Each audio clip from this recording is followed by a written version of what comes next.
ಮೊದಲ ಹಂತದ ಲೋಕಸಭಾ ಚುನಾವಣೆ ಮುಗಿದಿದೆ ಕರ್ನಾಟಕದಲ್ಲಿ. ಇಡೀ ರಾಜ್ಯಾದ್ಯಂತ ದೊಡ್ಡ ಮಟ್ಟಿಗೆ ಸುದ್ದಿ ಮಾಡಿದ್ದು ಅದು ಬೆಂಗಳೂರು ಗ್ರಾಮಾಂತರ ಲೋಕಸಭಾ ಕ್ಷೇತ್ರ. ಅದರಲ್ಲೂ ಕೂಡ ಡಾಕ್ಟರ್ CN ಮಂಜುನಾಥ್ ಅವರು ನಿಂತಿದ್ದಾರೆ ಅಂತ ಹೇಳಿದಾಗ ಸಾಕಷ್ಟು ಕುತೂಹಲಕ್ಕೆ ಈ ಕ್ಷೇತ್ರ ಎಡೆ ಮಾಡಿಕೊಡ್ತು. ಎಲೆಕ್ಷನ್ನಲ್ಲಿ ಓಡಾಡಿದ್ರು ಡಾಕ್ಟ್ರು, ಯಾವ ಥರ ಎಲ್ಲ ಇತ್ತು ಆ ಎಕ್ಸ್ಪೀರಿಯೆನ್ಸು, ಇದೆಲ್ಲದರ ಬಗ್ಗೆ ಮಾತನಾಡೋದಕ್ಕೆ ಸ್ವತಃ ಡಾಕ್ಟರ್ CN ಮಂಜುನಾಥ್ ಅವರು ನಮ್ಮ ಜೊತೆಗಿದ್ದಾರೆ. ಬನ್ನಿ ಅವ್ರನ್ನ ಮಾತನಾಡ್ಸೋಣ. ಸರ್, ಮೊದಲನೇದಾಗಿ ಡಾಕ್ಟರ್ ಆಗಿದ್ದವರು ರಾಜಕೀಯಕ್ಕೆ ಬರ್ತೀರಿ ಅನ್ನುವಂಥದ್ದೇ ಒಂದು ಕ್ವಶನ್ ಮಾರ್ಕ್ ಇತ್ತು. ಇಂಥ ಸಂದರ್ಭದಲ್ಲಿ ರಾಜಕೀಯಕ್ಕೆ ಎಂಟ್ರಿ ಆದ್ರಿ, ಹೇಗಿತ್ತು ಸರ್ ಆ ಎಕ್ಸ್ಪೀರಿಯನ್ಸ್? ಎನಿವೆ, ನಾವು ಸತತವಾಗಿ 35 ದಿನಗಳು ನಾವು ಪ್ರಚಾರ ಮಾಡಿದ್ದೇನೆ. ಅಂದರೆ 8 ವಿಧಾನಸಭಾ ಕ್ಷೇತ್ರ. ನೀವು ಈಗಾಗಲೇ ಹೇಳಿದಾಗೆ ಬೆಂಗಳೂರು ಗ್ರಾಮಾಂತರ ಕ್ಷೇತ್ರ ಇಡೀ ರಾಜ್ಯದಲ್ಲೇ ಅತಿ ದೊಡ್ಡ ಲೋಕಸಭಾ ಕ್ಷೇತ್ರ. ಆನೇಕಲ್ಲಿಂದ ಹಿಡಿದು ಅದು ಉಳಿಯೂರು ದುರ್ಗ ಬಾರ್ಡರ್ಗೆ ಹೋಗುತ್ತೆ. Almost 125 kilometre stretch. ಸೊ ಬಹಳ ದೊಡ್ಡ ಕ್ಷೇತ್ರ. 8 ವಿಧಾನಸಭಾ ಕ್ಷೇತ್ರ ಬರುತ್ತೆ ಈ ಲೋಕಸಭಾ ಕ್ಷೇತ್ರದ ವ್ಯಾಪ್ತಿಯಲ್ಲಿ. ಹೀಗಾಗಿ ಅಂದರೆ ಬಹಳ ಬಿಸಿಲು, ಟೆಂಪ್ರೇಚರ್ ಎಷ್ಟು 38-39 ಡಿಗ್ರಿ ಸೆಂಟಿಗ್ರೇಡ್ ಅಷ್ಟಿತ್ತು. ಅದರಲ್ಲೂ ಕೂಡ ನಾವು ಈ ಓಪನ್ ಜೀಪಲ್ಲಿ ತೆರೆದ ವಾಹನದಲ್ಲಿ ಇದು ಮಾಡುವಾಗ ಬಹಳ ಬಿಸಿಲು. ಅಂದರೆ ಅಂಥ ಸಂದರ್ಭದಲ್ಲಿ ಏನಾಗುತ್ತೆ ಅಂದರೆ ಪಾಪ ಜನ ಕೂಡ ನಿಂತಿರ್ತಾರೆ. ಸೊ ಆವಾಗ ನಾವು ಅದನ್ನು ನೋಡಬೇಕಾಗುತ್ತೆ. ಈಗ ಜನ ನಿಂತಿದ್ದಾಗ ನೀವು ಛತ್ರಿ ಇಟ್ಕೊಳ್ಳೋದು, ಅಂಬ್ರೆಲ್ಲ ಇಟ್ಕೊಳ್ಳೋದು, ಕ್ಯಾಪ್ ಹಾಕ್ಕೊಳ್ಳೋದು ಅದೆಲ್ಲ ಚೆನ್ನಾಗಿ ಕಾಣೋದಿಲ್ಲ. ಅದರಿಂದ ಕ್ಯಾಪು ಕೂಡ ಹಾಕಲಿಲ್ಲ ನಾನು. ಅಂದರೆ ಮಧ್ಯ ಚೆನ್ನಾಗಿ ನೀರು ಕುಡಿತಾ ಇದ್ದೆ ನಾನು. ಜ್ಯೂಸ್ ಕುಡಿತಾ ಇದ್ವಿ, ಹಣ್ಣು ತಿಂತಾಯಿದ್ವಿ. ಹೈಡ್ರೇಷನ್ ಬಹಳ ಮುಖ್ಯ. ಅದರಲ್ಲೂ ಇವಾಗ ಏನಾಗಿದೆ, ಟೆಂಪ್ರೇಚರು 40 ಮೇಲೆ ಹೊರಟೋಗಿದೆ. 44-45 ಇದೆ. ಎಲ್ಲಿ ಗುಲ್ಬರ್ಗ, ರಾಯಚೂರು, ಬೀದರ್, ಗುಲ್ಬರ್ಗ, ಕೊಪ್ಪಳ, ಬೆಂಗಳೂರು. ಹೌದು. ಅದರಿಂದ ಈ ಸಮ್ಮರಲ್ಲಿ ನೀವು ಎಲೆಕ್ಷನ್ ಕ್ಯಾಂಪೇನ್ ಅಂತಲೇ ಅಲ್ಲ, ಈ ರೀತಿ ಹೀಟ್ ವೇವು ಅಥವಾ ಈ ರೀತಿ ಟೆಂಪ್ರೇಚರ್ ಜಾಸ್ತಿ ಇದ್ದಾಗ ಬಹಳ ಮುಖ್ಯವಾದದ್ದು ಹೆಚ್ಚು ನೀರು ಕುಡಿಬೇಕು. ಯಾಕೆಂದರೆ ಅದರಲ್ಲಿ ಬೆವರಲ್ಲಿ ತುಂಬ ನೀರು ಹೋಗ್ತಾ ಇರುತ್ತೆ. ಸರಿ ನೀರು ಕುಡಿದೇ ಇದ್ದರೆ ಏನಾಗುತ್ತೆ, BP ಕಡಿಮೆ ಆಗಿಬಿಡುತ್ತೆ, ಗಿಡ್ಡಿನೆಸ್ ಬರುತ್ತೆ. ಸೊ ಹೀಗಾಗಿ ಹೈಡ್ರೇಷನ್ ಭಾಳ ಮುಖ್ಯ. ಹಣ್ಣು ತಿನ್ನಬೇಕು. ಬೆಸ್ಟ್ ಅಂದರೆ ವಾಟರ್ ಮೆಲನ್, ಕಲ್ಲಂಗಡಿ ಹಣ್ಣು ಚೆನ್ನಾಗಿ ತಿನ್ನಬೇಕಾಗುತ್ತೆ. ಅದರಲ್ಲಿ 2 ಇರುತ್ತೆ. ಮಧ್ಯ ಅಕಸ್ಮಾತ್ ಬೇರೆ ಸಮಸ್ಯೆಗಳಿದ್ದರೆ, ಆರೋಗ್ಯದ ಸಮಸ್ಯೆಗಳಿದ್ದರೆ ಅದಕ್ಕೆ ಮಾತ್ರೆಗಳೆಲ್ಲ ಕರೆಕ್ಟಾಗಿ ತೊಗೋಬೇಕು. ಅಂದರೆ ಪ್ರಚಾರಕ್ಕೆ ಹೋದಂಥ ಸಂದರ್ಭದಲ್ಲಿ ಅಂದರೆ ಅಕಸ್ಮಾತ್ ಎಲ್ಲಾದರೂ ದೊಡ್ಡ ಮರಗಳಿದ್ದರೆ, ಅರಳಿ ಮರಗಳಿದ್ವು ನಾವು ಹೋದಂಥ ಸಂದರ್ಭದಲ್ಲಿ ಕೆಲವು ಹಳ್ಳಿಗಳ ಕಡೆ.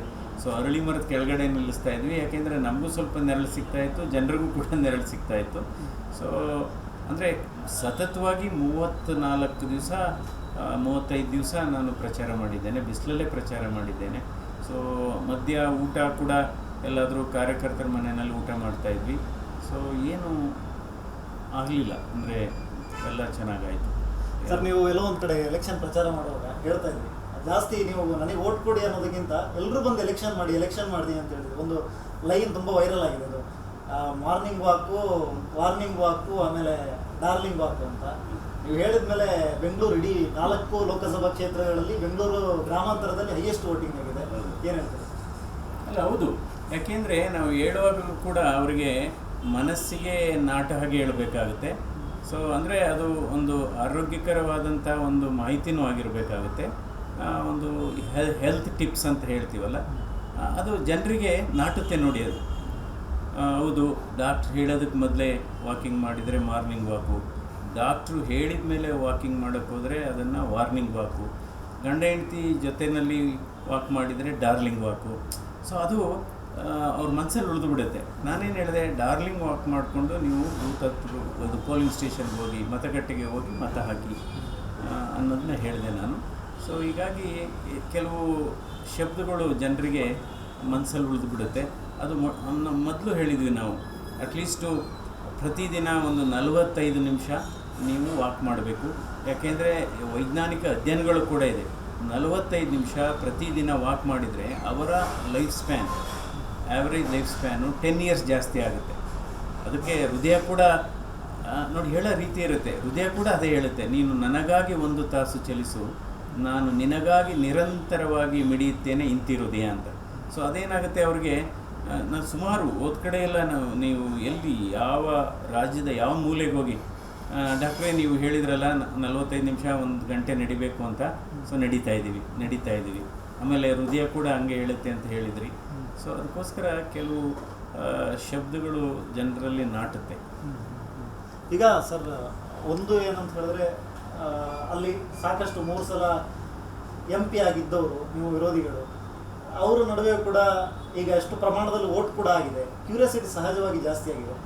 ನಿಮ್ಮ ಪ್ರಕಾರ ಏನು ಅನ್ಸುತ್ತೆ ಸರ್, ಎಷ್ಟು ಲೀಡ್ ನೀವು ಗೆದ್ದರೆ ಎಷ್ಟು ಲೀಡಲ್ಲಿ? ಲೀಡ್ ಹೇಳಲ್ಲ, ಬಟ್ ಗೆಲುವಿನ ವಿಶ್ವಾಸ ಇದೆ. ಯಾಕೆಂದರೆ 8 ವಿಧಾನಸಭಾ ಕ್ಷೇತ್ರಗಳಲ್ಲೂ ಕೂಡ ನಮಗೆ ಹೆಚ್ಚು ನಮ್ಮ ಮತಗಳು ಬರುತ್ತೆ. ಸೊ ಗೆಲುವಿನ ವಿಶ್ವಾಸ ಅಂತೂ ಇದೆ. ಯಾಕೆಂದರೆ ಈಗ ಫೀಡ್ಬ್ಯಾಕ್ ಕೂಡ ಬರ್ತಾ ಇದೆ ಬೇರೆ ಬೇರೆ ಕ್ಷೇತ್ರಗಳಿಂದ. ಅದನ್ನೆಲ್ಲ ನೋಡಿದರೆ ಗೆಲುವಿನ ವಿಶ್ವಾಸ ಇದೆ. ಜನ ಬದಲಾವಣೆ ಬಯಸಿದ್ದಾರೆ. ಸರ್ ಈಗ ಎಲೆಕ್ಷನ್ ಅಂತ ಹೇಳಿದ್ರೆ ದುಡ್ಡು, ಹಣ, ಹೆಣ್ಣ, ಈ ಥರದ ಒಂದಿಷ್ಟು ಕಲ್ಪನೆಗಳಿದೆ. ಡಾಕ್ಟರ್ ಮಂಜುನಾಥ್ ಅಂತ ಹೇಳಿದಾಗ ಅನೇಕರು, ನಾನು ಒಂದಿಷ್ಟು ಜನ ಯುವಕರು ಸ್ನೇಹಿತರೆಲ್ಲ ಹೇಳ್ತಾರೆ, ಅವ್ರು ಗೆದ್ದರೆ ನೆಕ್ಸ್ಟು ಬರುವಂಥ ಪೊಲಿಟಿಕ್ಸಿಗೆ ಬರುವಂಥ ಆಸ್ಪಿರೆಂಟ್ಸ್ಗಳಿಗೆ ಒಂಥರ ಇನ್ಸ್ಪಿರೇಷನ್ ಆಗ್ಬೋದು ಅಂತ ಹೇಳಿ. ನಿಮಗೆ ಆ ಥರದ್ದು ಯಾವುದೋ ಎಕ್ಸ್ಪೀರಿಯನ್ಸ್ ಆಗಿಲ್ಲ ಸರ್? ಈಗ ಕೆಲವೊಂದು ಕಡೆ ಹೋದಾಗ ನಾವು ಮೈಕ್ ಹಿಡಿದು ಕೇಳಿದಾಗಲೇ ಕೆಲವೊಂದಿಷ್ಟು ಜನ ಹೇಳ್ತಾರೆ, ದುಡ್ಡು ಕೊಟ್ಟರೆ ಯಾರು ಹೋಗ್ತಾರೋ ಅವ್ರಿಗೆ ಓಟ್ ಹಾಕ್ತೀವಿ, ಆ ಥರದ್ದೆಲ್ಲ. ನಿಮ್ಮ ಹತ್ರ ಯಾರಾದರೂ ಬಂದು ಈ ಥರ ಎಲೆಕ್ಷನ್ ನಿಂತಿದ್ದೀರಾ ಸರ್, ದುಡ್ಡು ಕೊಡಿ ಸರ್, ಆ ಥರ ಯಾರು ಕೇಳಿಲ್ಲ. ಹಾಂ, ಆ ಥರದ್ದು ಯಾವುದೇ ಎಕ್ಸ್ಪೀರಿಯನ್ಸ್ ಆಗಿದೆ? ಇಲ್ಲ ಆ ಥರ ಇಲ್ಲ. ನೀವು ನಿಂತಿದ್ದೀರಾ ಸರ್, ನೀವು ಒಳ್ಳೆ ಸೇವೆ ಮಾಡಿ ಬಂದಿದ್ದೀರಾ, ನೀವು ಆಲ್ರೆಡಿ ಸೇವೆ ಮಾಡಿ ಕ್ಷೇತ್ರಕ್ಕೆ ಬಂದಿದ್ದೀರಾ. ಸೊ ಕೆಲವರೆಲ್ಲ ಹೇಳಿದರು, ನಿಮಗೆ ನಿಮ್ಮಿಂದ ಸಹಾಯ ಆಗಿದೆ, ನಮ್ಮ ತಂದೆ ಉಳಿಸಿದ್ರಿ, ನಮ್ಮ ತಾಯಿ ಉಳಿಸಿದ್ರಿ, ನಮ್ಮ ಮಗು ಉಳಿಸಿದ್ರಿ. ಆ ರೀತಿ ಒಂದು ಕೃತಜ್ಞತಾ ಮನೋಭಾವ ಕೂಡ ನೋಡಿದೆ ನಾನು. ತುಂಬ ಪ್ರೀತಿ ಮಾಡ್ತಾಯಿದ್ರು ಜನ ಓದ್ ಕಡೆ ಎಲ್ಲ. ಸರ್ ಈಗ ಟೋಟಲ್ ಕ್ಯಾಂಪೇನಲ್ಲಿ ನಿಮಗೊಂದು ನೆನಪಿನಲ್ಲಿ ಉಳಿಯುವಂಥ ಕ್ಷಣ ಯಾವುದಾದ್ರೂ ಇತ್ತು? ಯಾರಾದರೂ ಬಂದು ತುಂಬ ಎಮೋಷ್ನಲ್ ಆಗಿ ಸರ್ ನೀವು? ಒಬ್ಬರು ಸಜ್ಜಾಪುರದ ಕಡೆ ಅನಿಸುತ್ತೆ, ಒಬ್ಬರು ಅಳ್ತಾ ಬಂದು ಗಂಡ ಹೆಂಡತಿ ನನ್ನ ಕೈ ಇಟ್ಕೊಂಡ್ಬಿಟ್ರು ಅಳ್ತಾ. ಅವ್ರಿಗೆ 2006ನೇ ಇಸ್ವಿನಲ್ಲಿ ಹಾರ್ಟ್ ಅಟ್ಯಾಕ್ ಆಗಿತ್ತಂತೆ. ಸೊ ಜಯದೇವಕ್ಕೆ ಬಂದಿದ್ದಾರೆ. 95% ಬ್ಲಾಕೇಜ್ ಇತ್ತು. ನಂತರ ಆ ಸಂದರ್ಭದಲ್ಲಿ ಅವ್ರ ಹತ್ರ ದುಡ್ಡಿರಲಿಲ್ಲವಂತೆ. ಅವ್ರ ಹೆಂಡ್ತಿ ಬಂದು, ಸರ್ ನನ್ನ ಹತ್ರ ದುಡ್ಡಿಲ್ಲ, ಹೀಗೆ ನಮ್ಮ ಯಜಮಾನ್ರಿಗೆ ಹಾರ್ಟ್ ಅಟ್ಯಾಕ್ ಆಗಿದೆ ಅಂತ ಹೇಳಿದ್ರಂತೆ. ನಾವು ಇಲ್ಲಮ್ಮ, ಪ್ರಾಣ ಉಳಿಸೋದು ಬಹಳ ಮುಖ್ಯ, ಮೊದಲನೇ ಆದ್ಯತೆ ಪ್ರಾಣ ಉಳಿಬೇಕು. ಆಯಿತು, ನಿಮಗೆ ಎಷ್ಟು ಕಟ್ಟಲಿಕ್ಕೆ ಸಾಧ್ಯ ಅಂತ ಕೇಳಿದಂಥ ಸಂದರ್ಭದಲ್ಲಿ ನಾವೇನೋ ಒಂದು 10,000 ರೂಪಾಯಿ ಕಟ್ಟಲಿಕ್ಕೆ ಸಾಧ್ಯ ಅಂತ ಅಂದ್ರಂತೆ. ಸೊ ಆವಾಗ ಅಷ್ಟಕ್ಕೆ ಮಾಡಿ ಆಂಜಿಯೋಪ್ಲಾಸ್ಟಿ ಸ್ಟೆಂಟ್ ಮಾಡಿ ನಾವು ಈಗ ಚೆನ್ನಾಗಿದ್ದಾರೆ ಅವರು. ಜೊತೆಗೆ ಏನಾಯಿತು, ಆ ಸಂದರ್ಭದಲ್ಲಿ ಅವ್ರು ಹೇಳಿದ್ದು, ಸರ್ ನನ್ನ ಪ್ರಾಣ ಉಳಿತು, ನನ್ನ ಸಂಸಾರ ಉಳಿತು, ನನಗೆ 2 ಹೆಣ್ಣು ಮಕ್ಕಳು, ಆವಾಗ ಇನ್ನೂ ಚಿಕ್ಕ ವಯಸ್ಸು ಅವ್ರಿಗಿನ್ನೂ ಚಿಕ್ಕ ವಯಸ್ಸು. ಇವತ್ತು 2 ಕೂಡ PhD ಮಾಡಿದ್ದಾರೆ, ಒಳ್ಳೆ ಕೆಲಸದಲ್ಲಿದ್ದಾರೆ.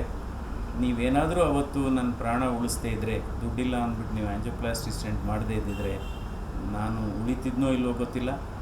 ನನ್ನ ಈ ಹೆಣ್ಣು ಮಕ್ಕಳು ಏನು ಬೀದಿ ಪಾಲಾಗ್ತಾಯಿದ್ರೋ ಗೊತ್ತಿಲ್ಲ ನನಗೆ. ಇವತ್ತು 2 ಕೂಡ PhD ಮಾಡಿದ್ದಾರೆ ಅಂದರು. ಬಹಳ ಸಂತೋಷ ಆಯಿತು. ಸರ್ ಈಗ ಎಲೆಕ್ಷನ್ ಎಲ್ಲ ಮುಗೀತು. ಮೇ 7ನೇ ತಾರೀಕಿಗೆ ಇನ್ನೊಂದು ಕರ್ನಾಟಕದಲ್ಲಿ 2ನೇ ಹಂತದ ಚುನಾವಣೆ ನಡೀತಾ ಇದೆ. ಅದರಲ್ಲಿ ನಿಮ್ಮ ಪಾತ್ರ ಏನು ಸರ್? ಈಗಾಗಲೇ ಚುನಾವಣೆ ಮುಗಿದ ನಂತರ ಪ್ರಚಾರಕ್ಕೆ ಏನಾದರೂ ಆ ಭಾಗಕ್ಕೆ ಹೋಗಿದ್ದೀರಾ? ನಿಮ್ಮನ್ನು ಪ್ರಚಾರಕ್ಕೆ ಕರೀತಿದ್ದಾರಾ? ಏನು ಕತೆ? ಇಲ್ಲ ಪ್ರಚಾರಕ್ಕೆ ಅದೇನಾಯಿತು, ನಮ್ಮಲ್ಲಿ ನಂದು ಏನಾಯಿತು, ಬಹಳ ದೊಡ್ಡ ಕ್ಷೇತ್ರ ಇದು ನಮ್ಮದು. ಬೇರೆ ಕಂಪೇರ್ ಮಾಡಿದರೆ ಇಲ್ಲಿ 35 ದಿವಸ ನಿರಂತರವಾಗಿ ಮಾಡಿದ್ದೇನೆ. ನೋಡೋಣ ಮುಂದೆ. ಈಗ ಮುಂದಿನ ದಿನಗಳಲ್ಲಿ ಯಾವುದು ಪ್ರಚಾರಕ್ಕೆ ಅಥವಾ ಕ್ಷೇತ್ರಗಳ ವಿಸಿಟ್ಗಳಿಗೆ ಏನು ಹೋಗ್ತಾ ಇಲ್ಲ ಸರ್? ಅಂದರೆ ಅದು ವಿಚಾರ ಮಾಡಬೇಕು. ಹಾಂ ಸರ್, ಈಗ ಮತ್ತೆ ಲಾಸ್ಟ್ ಕೊನೆಯದಾಗಿ ಗೆದ್ದ ನಂತರ ಅನೇಕರು ಹೇಳ್ತಾರೆ, ಡಾಕ್ಟರ್ CN ಮಂಜುನಾಥ್ ಒಂದು ವೇಳೆ ಗೆದ್ದರೆ ಅವರಿಗೆ ಪಕ್ಕಾ ಮೋದಿ ಕ್ಯಾಬಿನೆಟಲ್ಲಿ ವೈದ್ಯಕೀಯ ಸಚಿವ ಈ ಥರದೇ ಯಾವುದಾದ್ರೂ ಒಂದು ಸಿಗುತ್ತೆ ಪೋಸ್ಟ್ ಅಂತ. ನೀವು ಯಾವುದಕ್ಕೆ ಆಸ್ಪಿರೆಂಟ್? ಇಲ್ಲೇ ಆಸ್ಪಿರೆಂಟ್ ಅಂತ ಈಗ ಅದಿಲ್ಲ. ಅದೇನಾಗಿದೆ, ನಮ್ಮ ಕ್ಷೇತ್ರದಲ್ಲಿ ನಾವು ಒಂದು ಸಾಧನೆ ಮಾಡಿದ್ದೀವಿ, ಒಂದು ಅಭೂತಪೂರ್ವ ಇದು ಸುಧಾರಣೆ ಮಾಡಿದ್ದೇವೆ. ಅಂದರೆ ಒಂದು ಸರ್ಕಾರಿ ಸಂಸ್ಥೆಯನ್ನು ಈ ಮಟ್ಟಕ್ಕೆ ನಡೆಸ್ಬೋದಾ ಅನ್ನುವ ಎತ್ತರಕ್ಕೆ ಬೆಳೆಸಿ ಮಾಡಿದ್ದೇವೆ. ಸೊ ಜನ ಏನು ಅಪೇಕ್ಷೆ ಮಾಡ್ತಾರೆ ಅಂದರೆ, ನೀವು ಆಲ್ರೆಡಿ ಈ ಕ್ಷೇತ್ರದಲ್ಲಿ ತುಂಬ ಒಳ್ಳೆಯ ಸಾಧನೆ ಮಾಡಿದ್ದೀರಿ, ಒಳ್ಳೆ ಬದಲಾವಣೆ ತಂದಿದ್ದೀರಿ, ಒಳ್ಳೆ ಸುಧಾರಣೆ ತಂದಿದ್ದೀರಿ, ಸೊ ಅಂದ್ಬಿಟ್ಟು ನಿಮ್ಗೆ ಸಿಗ್ಬೋದೇನೋ, ಸಿಗುತ್ತೇನೋ ಅಂತ ಅವರ ಅನಿಸಿಕೆ. ಬಟ್ ನೋಡೋಣ ಅದು ಏನು ಮುಂದೆ, ಯಾಕೆಂದರೆ ಅವೆಲ್ಲ ಸ್ಪೆಕ್ಯುಲೇಷನ್ನು. ಸೊ ಆ ರೀತಿ ಈಗಲೇ ಮಾತಾಡೋದು ಸರಿ ಇಲ್ಲ. Okay, thank you and all the best.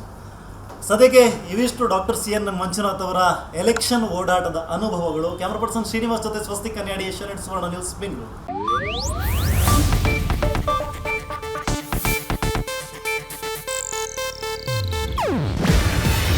ಇದು ಏಷ್ಯಾನೆಟ್ ನ್ಯೂಸ್ ನೆಟ್ವರ್ಕ್ ಪ್ರಸ್ತುತಿ.